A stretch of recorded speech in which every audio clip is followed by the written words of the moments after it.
Nawa tulugasan na to ni mayo gasolina kay ang kanang yilo dito nansag na tipak tol.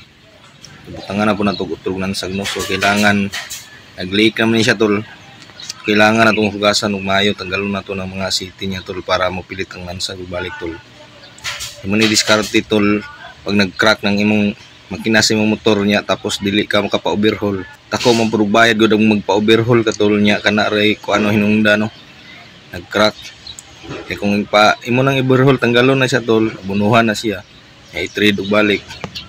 Balik na sa standard tol pero dako na kayo og trabaho niya, dako gagasto no sa libur. So para magamayan tol, ngani ra diskarte na to tol, nipiyuhan na to niya, inansag lang na to ng crack diha tol. So magdugay gyapon ni siya tol, magdugay gyapon siya depende lang sa imong pagtimpla sa nansag no. So kinahanglan paugahon jud na to maayo ng pandaron ng makina tol, utang nga gasiti.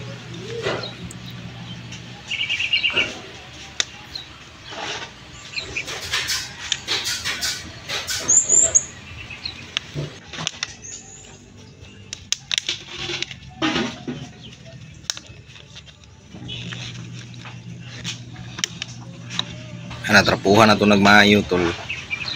Kaya paugahon na to ng gasolina tol. Kinahanglan uga na siya usa na to nansagan no.